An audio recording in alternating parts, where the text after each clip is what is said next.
La entrevista del Telematutino 11, gente importante y a tratar temas importantes, nos acompaña el licenciado Cándido Mercedes, sociólogo, profesor universitario, es coordinador de participación ciudadana y uno de mis escritores preferidos de artículos. Cándido, un placer. Buenos días. Y además un invitado frecuente a este programa. Bueno, y uno de mis invitados preferidos. Sí, también. Gracias. Bueno, y Cándido siempre es ideal en momentos como el presente, que uno está obligado a hacer una serie de análisis de la situación. Yo quisiera comenzar con la Marcha Verde De Santiago. de Santiago, que parece que fue la marcha más importante. Uno se pregunta si ese movimiento es sostenible. Hubo gente que sacó fotos de corruptos desfilando también. Los corruptos tienen derecho a desfilar también. Y a arrepentirse. Y a arrepentirse también. El Señor siempre perdona. Sí. Pero la pregunta, ese movimiento, ¿tú crees que es sostenible y que sea capaz de mantener una presión tan importante como para que se lleve a sus últimas consecuencias el caso de Odebrecht y otros casos, porque no es solamente Odebrecht? Sí. Lo que ocurre es que ese movimiento verde es un movimiento social que gente del gobierno no está entendiendo. Un movimiento social es un intento colectivo por promover un interés común, o en este caso alcanzar una meta común. ¿Cuál es la meta común? Que no haya tanta corrupción y cero impunidad, o dicho de otra manera, el imperio de la ley. Ese movimiento verde como movimiento social está entre su tercera y cuarta dimensión. Los movimientos sociales tienen 4 elementos. El fermento social, que ya se cristalizó el 22 de enero, la excitación popular también al mismo tiempo, y ahora está lo que se llama la etapa de la organización. Ahí ya tienen que formalizarlo y buscar el liderazgo que le va a dar. ¿Podría convertirse en partido político? Hay movimientos sociales en el mundo que se han convertido en partido político, pero en este caso es difícil porque es muy heterogéneo. Es una inmensa clase media, es muchísimos jóvenes que han despertado. Porque ¿qué genera ese movimiento social? Tiene que haber un elemento desencadenante para que se cristalice un movimiento social. Y en este caso fue el caso de Odebrecht. Es el elemento desencadenante. Como lo fue Oisoy, que fue el suicidio del arquitecto. Murió también. Murió. Pero, entonces, este es más fuerte. Mucho más fuerte porque además nos estamos alimentando de la información que nos dan a nivel internacional. No tanto por lo que está ocurriendo en República Dominicana, que ya a la mayoría lo que esté haciendo el procurador o no, a la mayoría no nos da ni frío ni calor. Ahora, licenciado Mercedes, si fuéramos a hacer una encuesta, o si se hiciera una encuesta ahora mismo, con simpatías políticas para gobernar el país, después de estas manifestaciones del movimiento verde, ¿cómo se interpretaría la incidencia de la clase media en la toma de decisiones? Fíjate.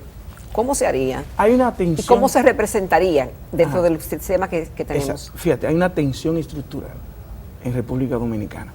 Eso genera lo que se llama las expectativas entre la expectativa y la realidad. Mucha gente quedaron en la frustración. La frustración generó durante mucho tiempo en República Dominicana, en los últimos 15 años, lo que se llama una inercia, una indiferencia y a menudo, sin quererlo, por omisión o comisión, una complicidad. Las frustraciones a veces generan indignación en esta etapa que está la República Dominicana.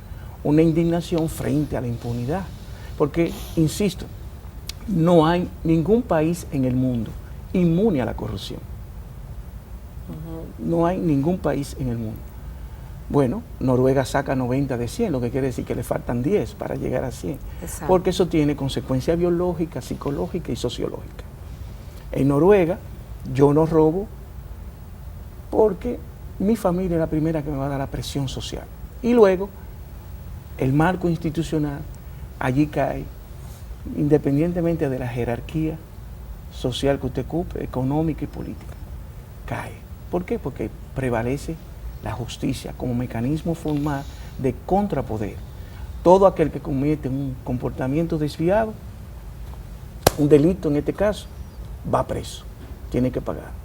Porque es la manera de que no crezca. ¿Por qué la corrupción ha crecido tanto en República Dominicana? Por la falta de castigo. Por la falta de castigo, la impunidad. Participación Ciudadana escribió un libro, 20 años de impunidad, donde 227 casos, solamente uno fue condenado. 6 fueron a la justicia y 5 absuelto. Después escribimos 94 casos, corrupción sin castigo. Y hay muchísimo ahí que se le ve que tienen delitos penales. Y no. Mire, por ejemplo, ahora, con el caso de Darío Contreras, la licitación fue por 880 millones. Terminó en 1.700, 92%. Sobre lo que se había cotizado inicialmente. Yocasta Guzmán emitió una resolución, la 91-15 del 2015, se la mandó al procurador.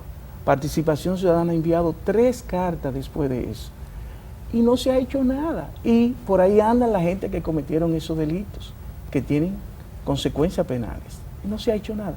Entonces, ¿qué yo hago? Tú ves a una persona que hace 5 o 6 años tenía 100,000 veces menos que tú eres funcionario, tú tienes que estar muy imbuido, con convicciones profundas, de que tú sabes, porque crees en Dios, de que Él te está mirando aunque nadie te vea. Tienes que tener unas convicciones demasiado grandes. Pero la inmensa mayoría de la gente normal ve que aquel tiene más y es consecuencia del latrocinio y lo va a hacer, porque sabe que no le va a pasar nada. Ese es el gran desafío y por eso la clase media se está integrando. Perdió la inercia, perdió el miedo y esto es un punto sin retorno. Caray. ¿Y el camino final de eso qué va a ser, Cándido? Si yo fuera consultor del presidente de la República, yo cojo el toro por los cuernos. Porque entonces puede venir lo que se llama una especie de ingobernabilidad.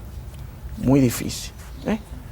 ¿Por qué? Porque así como nosotros la estamos haciendo súper bien organizada, pueden haber gente que asuman posiciones más radicales. Ahora, licenciado, mi pregunta en el sentido de cómo se manifestaría la simpatía de esa clase media heterogénea, como usted dice, que quiere que haya un cese a la impunidad y a la corrupción, cuando los sistemas de partidos tradicionales actúan de la misma manera todos. Entonces, ¿quién va a representar a quién y cómo se hará ese cambio?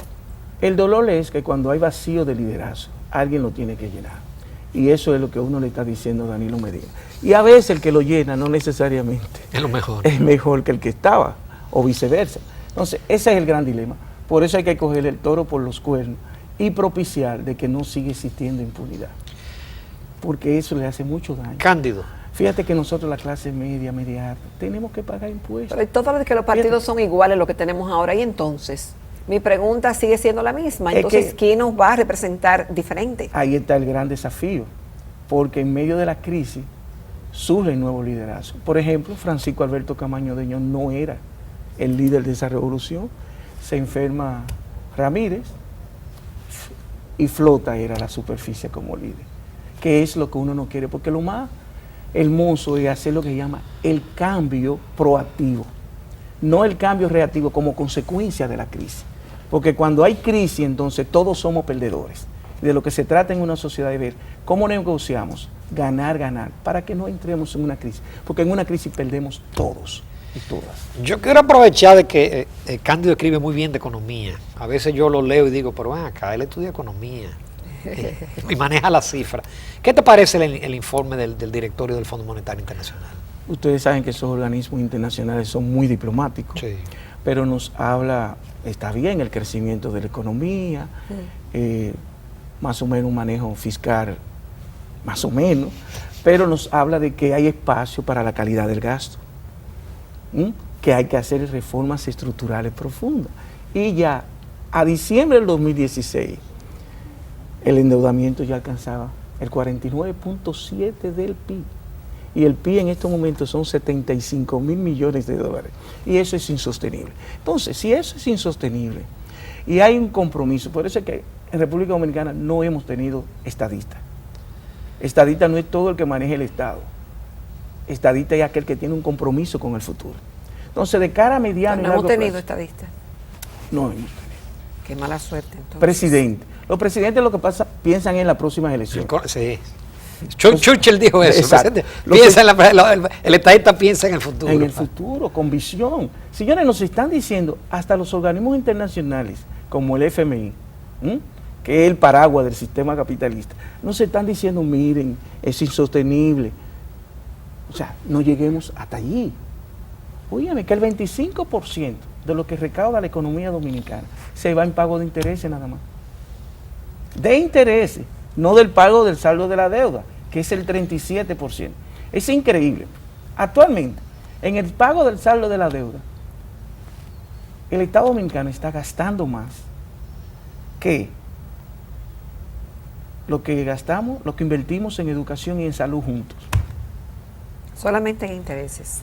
El saldo de la deuda. La amortización de la deuda. Amortización e interés. Ya. Y entonces eso es grave, es insostenible en una economía como la nuestra. Y a veces la gente te dice, bueno, pero es que Japón, con relación al Producto Bruto Interno, es 220%. Sí, pero Japón paga por cada 100 yens que recauda su economía, 9 centavos de dólar.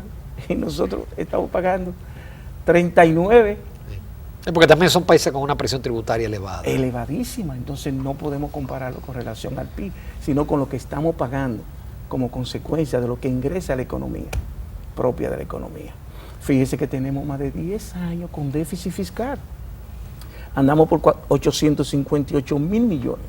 Y eso que no mencionamos, el déficit cuasi fiscal, que crece como la verdolaga. ¿Por qué? Porque los gobiernos que hemos tenido no cumplen con la ley. Hay una ley ahora que se cumple ahora este año. 17, sí. En el 17. ¿Usted sabe cuánto hemos pagado de intereses solamente del déficit cuasi fiscal? ¿Cuánto? Alrededor de 450 mil millones de pesos. Y esa ley era para ir desmontando todo aquello. Entonces, no se debe. ¿Por qué? Por ausencia del imperio de la ley. Yo escribí un artículo que se llamaba La más bella y hermosa revolución, el imperio de la ley. Yo me moriría contento nada más con ver que en la sociedad dominicana se cumple con la ley. Cuando se cumpla con las leyes, la corrupción no desaparece en ningún país, desaparece, pero llegamos por lo menos en el índice de percepción de la corrupción, por lo menos un 7 o un 8. Eso implica del drenaje de la corrupción, por lo menos un 5% del PIB, un 6% del PIB. O sea, nosotros estamos en 31, sacamos 31 de 100. Suponte que subamos a 7. O sea, todo ese dinero a salud, a seguridad ciudadana, que si ustedes ven, miren, ay, 103, en lo que va de marzo, 103 muertos y 198 heridos. Sí. Pero este fin de semana murieron 8 por la inseguridad ciudadana. Es decir, y ayer 3 policías involucrados con droga y un tumbe en San Cristóbal de 50,000 pesos. Vamos a una breve pausa porque es un tema importante, Cándido, el tema de la inseguridad ciudadana y de la criminalidad. Volvemos en unos minutos.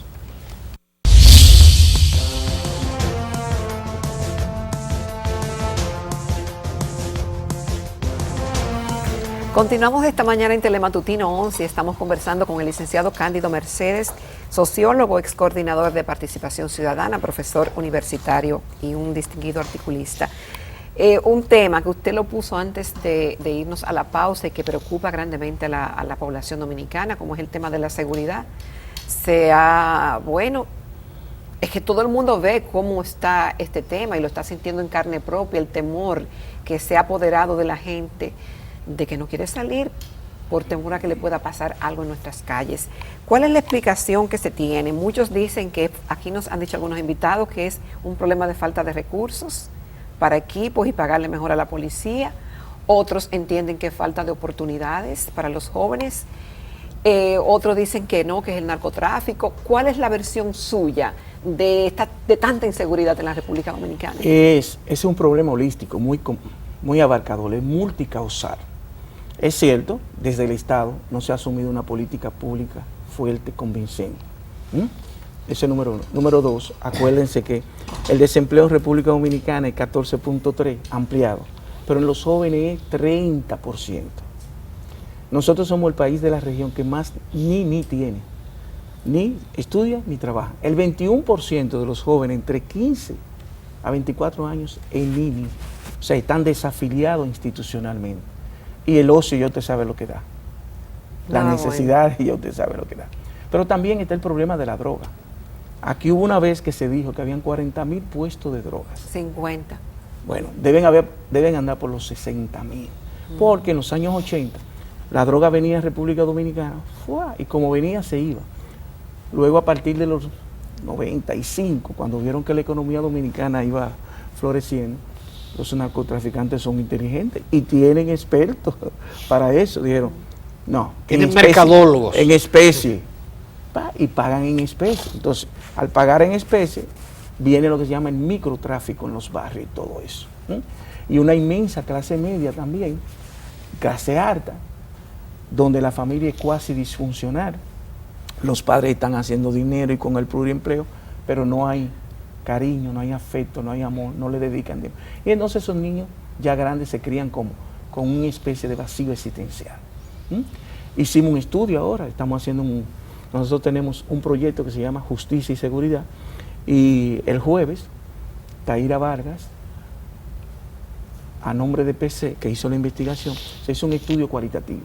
¿Qué es lo que está implicando todo lo que estamos viendo? La fuerte desigualdad social que hay en República Dominicana, el problema del desempleo y el problema del narcotráfico. Los Estados Unidos, en su último informe, acaban de decir que el 6% de todas las drogas que llegan a los Estados Unidos pasan por República Dominicana. ¿El qué? ¿El 6? Eso quiere decir que los tucanos, que gastamos 92 millones de dólares, no sirvieron para nada. Y durante mucho tiempo se habló de que los tucanos... El 6% de toda la droga que llega a Estados Unidos, y Estados Unidos es el país de mayor recesión de drogas en el mundo. Lo juntan todos los países del mundo, Europa entera y Oceanía, y Estados Unidos el mayor consumidor de droga. Entonces usted todos esos dice factores, que el desempleo, la carencia que pudiera haber en la familia, desigualdad y el narcotráfico. Y el narcotráfico están incidiendo en esta ola de delincuencia, de violencia.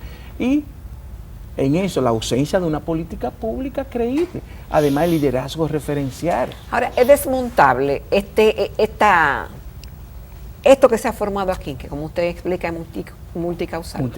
Sí, si el Estado asume una política de seguridad proactiva, preventiva. Yo insisto, yo no quiero que me maten a Ramón Núñez. ¿Cómo se desarticula eso? Escúchame, yo no lo quiero que lo maten Dios y después vengan al otro día. Encontramos que mató a Ramón. Yo lo que quiero es que no lo maten. Entonces, es una política de seguridad preventiva. Y eso implica cómo ir articulando allí donde hay el mapeo de la violencia y de la delincuencia y la criminalidad. Tú haces un mapeo y comienza a desarticularlo con deporte. Deporte, esos jóvenes están sin hacer nada. Con empleo, a lo más activo.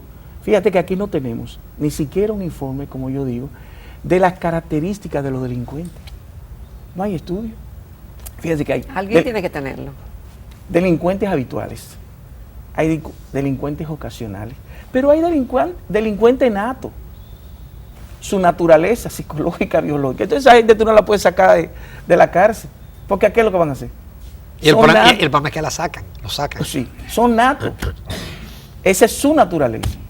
Como un pedófilo hay que sacarlo de fuera porque su naturaleza es que le encantan los niños. Y lo hay que, mientras más niños son de 5 a 7 años. Pero ¿hay algún plan en algún país que se haya implementado que pudiera copiarse en la República Dominicana? O parte de, porque como usted ve, las razones son diferentes, distintas. Son varias que inciden en la situación. Entonces sí tenemos expertos en República Dominicana, pero hay referentes. Hay referentes, pero bueno, lo de Nueva York, ¿qué pasó? La ventana rota, eso fue un sociólogo. Allí donde hay tantas ventanas rotas, porosa, la delincuencia crece. ¿Qué significa la ventana rota? El experimento fue lo siguiente. Pusieron un carro viejo y la gente lo acabó de destruir. Luego pusieron un carro nuevecito y nadie le ponía la mano. Le quitaron un vidrio al carro nuevo. Al cabo de una semana, y ese carro nuevo estaba destruido. La ventana rota. Y entonces tenemos tantas ventanas rotas en República Dominicana, que es el papel del Estado ir cerrando esas ventanas rotas. Por ejemplo, si en su edificio hay mucha basura afuera, todos los vecinos cogen su basura y ¿a dónde usted cree que la tiran? Ahí donde hay basura. Donde hay basura. Entonces eso es lo que está pasando en República Dominicana. De tal manera habían tantas ventanas rotas en los barrios de la zona norte, acuérdense que la delincuencia, criminalidad comenzó por allá, que hoy en día, producto de Barrio Seguro, que en el 2006 dio éxito, pero ¿qué hicieron los delincuentes? Se mudaron a los barrios de clase media alta y alta. Mira lo de ahora de Evaristo Morales. Pero en Evaristo Morales es una ola de delincuencia, es todos los días. Entonces, no hay política preventiva. Entonces tú tienes a la policía afuera en la calle, en la Winston Churchill. Pero sin hacer nada. Es allá dentro del sector que tú tienes que tener la gente. Es allá adentro. Entonces tú me dices, pero el 911 ha jugado un papel estelar.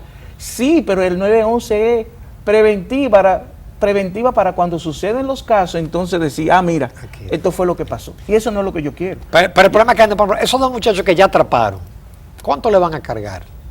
Los dos que asaltaron y que por caso de ellos mataron a doña Dilcia, lo sueltan, eso están sueltos en un mes. En un mes, o menos de un mes. O menos de un mes. Tal vez como el efecto que ha producido, pero no le hacen una característica psicológica, psiquiátrica, a ver si esos dos tipos son delincuentes natos. Pero si se la hacen, ¿qué hacer con ellos? Tampoco hay respuesta. Sí, hay respuesta. El Estado puede decir, no, esos jóvenes no pueden estar en la calle, hacen daño a la sociedad. Mire, yo le voy a decir honestamente, la tasa de victimización socialmente es más dañina que la tasa de homicidio. Porque, está bien, para la familia se murió y es doloroso para toda la vida. Pero socialmente, cuando usted la atracan, la asaltan de manera violenta, eso le hace un daño a usted, que a veces no puede ni trabajar y la familia tiene que encargarse de usted, mantenerla a usted. Eso es un costo médico altísimo, mentalmente, emocionalmente, económicamente, afecta a la sociedad. Y un costo elevadísimo para el mundo empresarial. Señores, fíjense, en el estudio que hizo la Oficina Nacional de Estadística, muy bueno, brillante, con una muestra de 31.975 hogares, se llegó a la conclusión del que el 50.8% de los dominicanos y dominicanas tienen mucho miedo y algo de miedo, y que un 44.1% de los dominicanos y dominicanas dejamos de hacer alguna actividad como consecuencia a la delincuencia y a la pánico. ¿Y eso qué daña? Daña la vida nocturna. No, pero daña la salud emocional. La salud emocional. Y puede eventualmente afectar la inversión extranjera. Puede, no, ya se está verificando de tal manera que Rainieri en estos días habló y dijo, hay que ponerle coto a esto porque es difícil y te daña tu sentido de libertad, porque tú dejas de hacer cosas, no porque tú quieres, sino porque el mundo te lo impone la delincuencia. Entonces, ¿cuál es el peligro? Todavía hay tiempo de que los criminales, la delincuencia, se adueñen de las calles. ¿Cuál es el principal papel de un Estado? Es asegurarle la existencia a los seres humanos. Claro. Y no se está cumpliendo. Entonces, por eso. Y entonces el liderazgo referencial negativo. Miren ahí, y yo les ligo una cosa con la otra. 21 de diciembre del 2016. Y estamos a 28 de marzo. No hay un acusado ni un preso. Es el único país donde no hay ni un acusado ni un preso como consecuencia de Odebrecht. Venezuela, que usted sabe que yo y ese señor no comulgamos, Maduro. Hay un acusado. Aquí no.